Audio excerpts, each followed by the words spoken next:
yang dimuliakan oleh Allah Subhanahu wa taala. Puji syukur alhamdulillah pada malam hari ini kita masih diberikan kesempatan oleh Allah untuk mengikuti jamaah sholat Isya, dilanjutkan dengan kegiatan jamaah sholat tarawih. Mudah-mudahan apa yang kita lakukan pada malam hari ini senantiasa mendapatkan ridho dari Allah Subhanahu wa taala, menjadikan kita dapat meroleh dan meraih maghfirah dan ampunan dari Allah Subhanahu wa taala. Amin Allahumma amin. Para bapak, para ibu jamaah yang dimuliakan oleh Allah, ada 4 kelompok manusia yang dikatakan oleh Allah di dalam Al-Quran sebagai kelompok manusia yang paling mulia, yang nantinya akan mendapatkan tempat di surga Allah Subhanahu wa taala. Bahkan saking mulianya baginda Rasul Muhammad sallallahu alaihi wasallam, di dalam suatu kesempatan beberapa saat sebelum beliau wafat, beliau berdoa dan memohon kepada Allah agar kelak nantinya di akhirat dipertemukan oleh Allah dengan 4 kelompok manusia ini. Rasulullah berdoa, Allahumma ghfirli warhamni wa alhiqni birrafiqil a'la.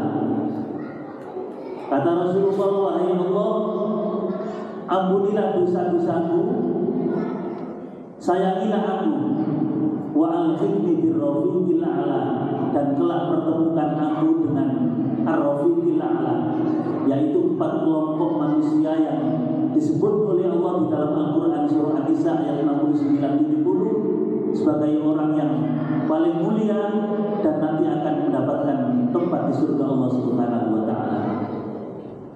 4 kelompok golongan manusia yang paling mulia ini, yang pertama adalah minan nabiyyin, yaitu kelompoknya para nabi dan rasul-rasul Allah Subhanahu wa taala.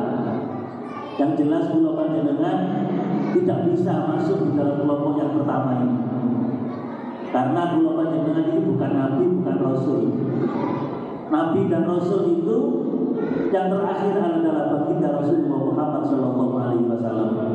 Oleh karena itu kalau di zaman sekarang ini ada orang yang mengaku-ngaku sebagai nabi dan rasul, itu pasti palsu.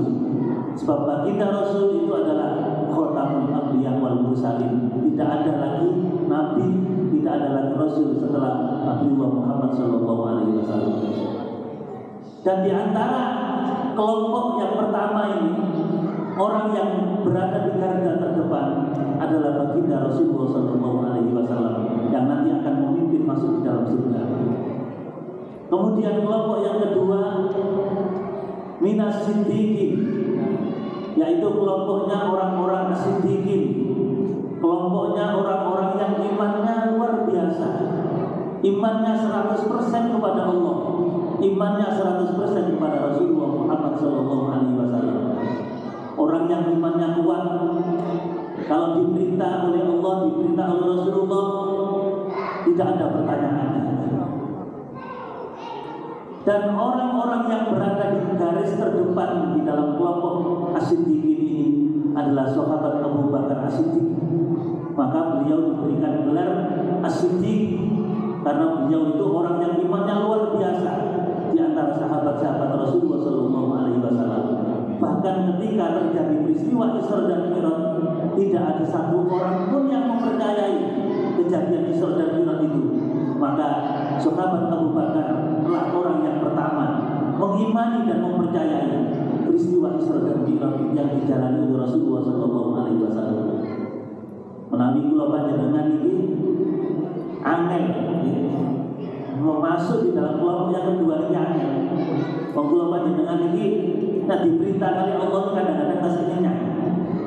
Dikanya terawih 20 mawon kadang-kadang nyenyak 8. Dikanya terawih 8 kadang-kadang nyenyak 4. Mungkin 4 sing anggap ana bisa kalau pada terawih kurang rakaat mawon.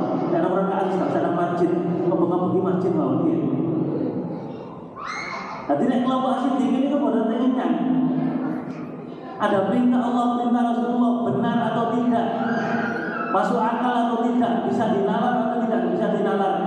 Seperti peristiwa Isra dan Mi'raj itu sulit untuk dinalar. Tapi begitu indahnya sahabat Abu Bakar mempercayai kejadian itu dan mengatakan, kalau itu yang mengatakan dari engkau wahai Rasulullah, saya mempercayai dan berimannya. Jadi tidak bisa dipakar, dinalar dan tidak diukur. Ini orang yang imannya sudah luar biasa. Kelompok yang ketiga adalah minas syuhada, yaitu orang-orang yang berjuang di jalan Allah. Syuhada ini kalau dulu di zaman Rasulullah itu adalah orang yang gugur di medan perang. Jadi ketika terjadi peperangan, di situ ada sahabat yang gugur di perang Uhud, gugur di perang Badar, itulah syuhada yang sesungguhnya.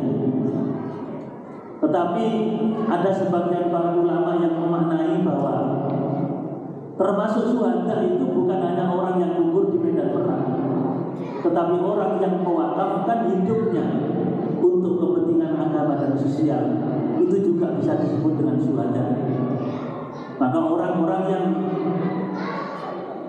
hidupnya itu diwakafkan untuk kepentingan agama, membesarkan masjid, meramaikan musola, membangun sosial kemasyarakatan, bagaimana supaya kehidupan di tengah-tengah masyarakat itu bisa adil, bisa makmur, bisa berjalan dengan damai.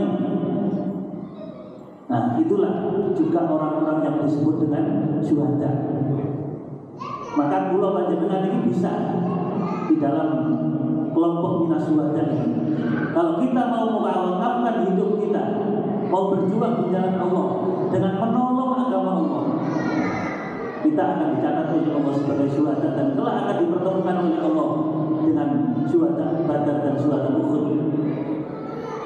Maka Allah Subhanahu wa taala di dalam Al-Qur'an mengatakan, "In tansurullah yansurkum."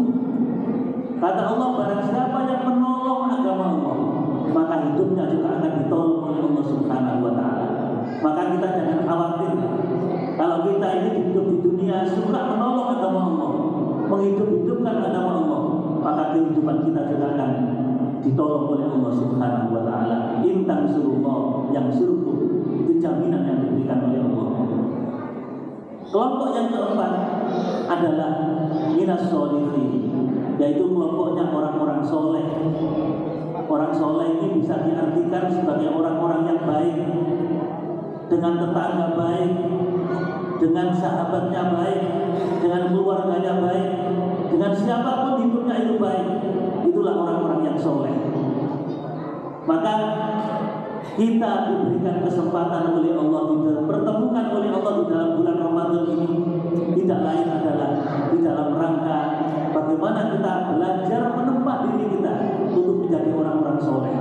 Karena sesungguhnya bulan Ramadan ini adalah bulan tarbiyah, bulan latihan untuk melatih diri kita, menempa diri kita untuk menjadi orang-orang yang soleh, menjadi orang-orang yang baik, sehingga kelak nantinya di akhirat kita akan dikelompokkan oleh Allah menjadi orang-orang yang soleh yang kelak akan mendapatkan tempat di surga Allah Subhanahu wa taala.